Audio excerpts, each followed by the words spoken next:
John, I gotta ask you, man. One of the things that really the main thing I've been bothered about the last couple of years, it can't be on the field.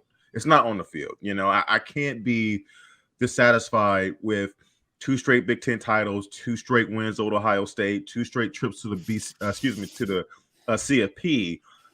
But this merry-go-round off season with the head coach, and it looks like we're past that, thankfully so. But you never know with Jimmy. But it just how are you viewing? How did that affect you? Not seeing this 2 years in a row. Well, before I say that, I'm going to go a little into after dark spiel and make sure everybody stops what they're doing, likes the video, shares it with a friend.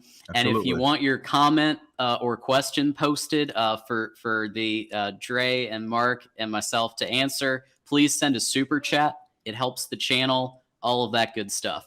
Absolutely. So as far as where my head is at, I mean, this comes with the territory of Jim Harbaugh a little bit. You have to understand something. There are very few coaches at the college level, at this level of football, that almost won a Super Bowl, that won championships, that really were that successful. I think he's stacked. If he was a current NFL head coach, he'd be third in winning percentage in the NFL. So, I get the fact that he's going to be mentioned for NFL positions. It's just that's just part of the territory, I think. It's also helped us a lot too. If you look at some of the hires in the last couple of years, in the beginning, he was pulling a lot from his 49ers crew, and then he starts calling his brother and gets Mike McDonald and Jesse Minner and some of these hires too. So I think it's both.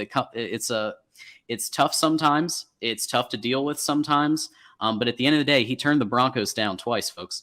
Not just once, but he turned them down twice for a lot of money. And now allegedly they're hiring Peyton from the Saints for like $18 million a year. So that's also something that he's going to be using in recruiting heavily. Yeah. No, I mean, absolutely. And that's just one feather in his cap that not a lot of coaches, not just in college football, but in the NFL, in a coaching football profession, have dual success in the NFL and college level. He is very unique. Even Nick Saban doesn't have that, right? Maybe if he got it, if Drew Brees doesn't mess up his shoulder and he gets clearance. The backstory is real quick, is that Drew Brees doesn't get clearance by the Dolphins or something like that to get signed, and maybe if Saban got Drew Brees, maybe that works out. But anyway, maybe even Saban didn't have success in the NFL, but Jimmy did, and he was one really bad first half away from probably having a Super Bowl championship. It's just, what, for me, John, I think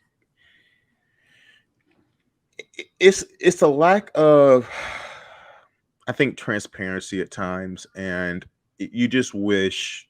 I understand. I would never fault anybody for looking for ways to expand or change or better their career. I would never do that to anybody. I don't care if you're an average Joe or you're a head football coach. But I do believe that you should try to operate as best you can in good faith. And I'm not saying that Jim has not purposely done that. Yeah. But it feels like at times it would bother me because I feel like he's stringing the university along. And whether that's fair or not, I can admit that. I talk about emotionally how that would make me feel over time. And I say that in the same breath with admitting that I want the guy here. Now, I didn't feel that way quite a couple years ago. I didn't either. Right. I want the guy here. I appreciate what he's done. But it's like being in a relationship, right? A rocky relationship. Like I love a lot of things you're doing, but man, you're hurting me with this, right? So Mark remembers when I called in Michigan State last year, and I said maybe let's go through some head coaching. So listen, I'm right there with you. I have not always been a Harbaugh apologist, throughout the time. But I will say one thing he does do that some coaches, Kirk Ferentz, don't do, is adjust when something isn't going the way that they want. right? And so you've seen this throughout from 2015 onward, right? And this is something publicly, he's always 100% supportive of every single coach and every single player. But when it comes to behind the scenes, that's when the changes happen. That's when Don Brown gets fired. And that's when, we're about to talk about Chris Partridge in a bit. Like, these are the moves that he knows recruiting needs to improve. He's no fool. So that's I think, a feather in his cap a little. Yeah, definitely staffing. Like he's willing to shake it up. I think the longest tenure guy he kept on staff that was pretty polarizing in the fan base was Don Brown. Yeah. The recent memory where statistically Don Brown always had a great defense against the quote unquote weaker teams, but against the higher echelon teams, especially teams with speed like Ohio State, it was getting exposed. And he stuck with them maybe a little bit too long compared to some Michigan fans liking. Definitely seared in my mind, one of the worst experiences I've had as a Michigan fan versus Ohio State was 2018, the 63 point game. I mean, that was gut wrenching. But yeah, I definitely give him his flowers when it comes to that. He's not afraid to shake things up.